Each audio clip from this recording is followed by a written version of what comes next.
اللہ کے نبی صلی اللہ علیہ وسلم نے فرمایا کہ الصیام والقرآن یشفعان للعبد یوم القیامہ، کہ روزہ اور قرآن یہ دونوں بندوں کے لیے قیامت کے دن سفارش کریں گے۔ یقول الصیام اے رب انی منعته الطعام والشہوات بالنہار فشفعنی فیہ، روزہ کہے گا کہ اے میرے پروردگار، میں نے اس بندے کو دن میں کھانے پینے سے، نفسانی خواہشات سے روکے رکھا، لہذا آپ اس کے حق میں میری سفارش قبول فرما لیجیے۔ وَيَقُولُ الْقُرْآنُ اَيْ رَبِّ إِنِّي مَنَعْتُهُ النَّوْمَ بِاللَّيْلِ فَشَفِّعْنِي فِيهِ فَيُشَفَّعَانِ، قرآن کہے گا کہ اے میرے پروردگار، میں نے اس بندے کو رات میں نیند سے روکے رکھا کہ یہ تراویح میں کھڑے ہو کر قرآن پڑھتا رہا، سنتا رہا، لہذا آپ اس کے حق میں میری سفارش قبول فرما لیجئے۔ اللہ کے نبی نے فرمایا کہ دونوں کی سفارش قبول کر لی جائے۔ دنیا کے اندر ہم وکیل کرتے ہیں، ہمیں کوئی مسئلہ درپیش آ جائے، کسی مسائل میں پھنس جائیں،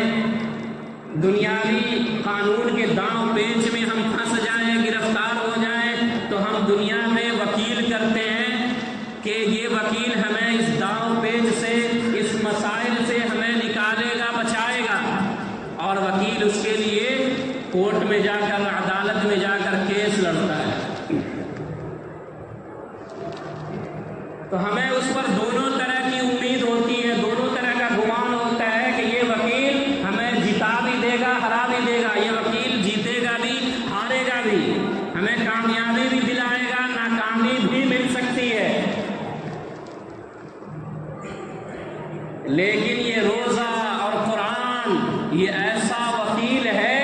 کہ یہ آپ کو کامیابی ہی دلائے گا، یہ آپ کو جیت کر ہی دلائے گا، اور ایسے دن میں کہ جس دن کوئی کسی کا پرسان حال نہیں ہوگا،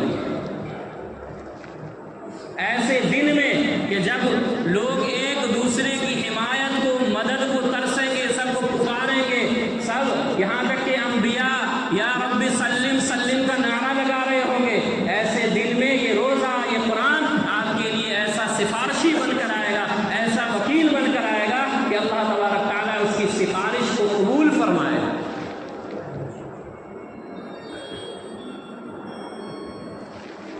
پھر اللہ کے نبی صلی اللہ علیہ وسلم نے فرمایا کہ یہ ایسا مہینہ ہے کہ جس مہینے میں اگر کوئی شخص کسی روزے دار کو افطار کرائے تو یہ اس کے لیے گناہوں کی مغفرت اور دوزخ کی آگ سے آزادی کا ذریعہ ہوگا، اور اللہ تبارک تعالیٰ اس کو اس روزے دار کے برابر ثواب مرحمت فرمائے گا، بغیر اس کے کہ اس روزے دار کے ثواب میں کوئی کمی کی جائے۔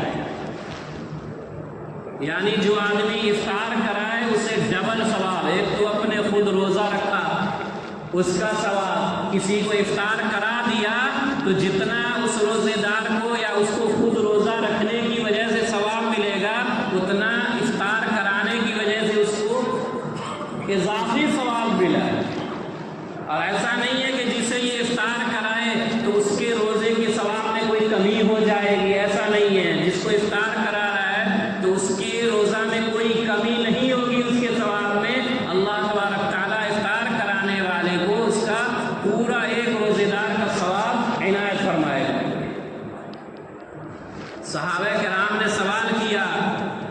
ان کے یہاں وسعت کہاں تھی، استطاعت کہاں تھی، مالی اسباب اتنے انہیں میسر کہاں تھے؟ صحابہ نے سوال کیا کہ اللہ کے نبی ہمیں اتنی استطاعت کہاں، مالی اسباب کی فراوانی کہاں، ہمیں مالی اسباب میسر کہاں ہے کہ ہم کسی کو افطار کرائیں؟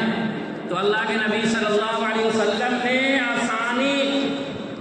اور رخصت یہ دیا، یہ فرمایا کہ اللہ تبارک تعالیٰ یہ ثواب اس شخص کو بھی دے گا کہ جو ایک کھجور یا دودھ کی تھوڑی سی لسی یا ایک گھونٹ پانی سے کسی روزے دار کو افطار کرا دے، اللہ تبارک تعالیٰ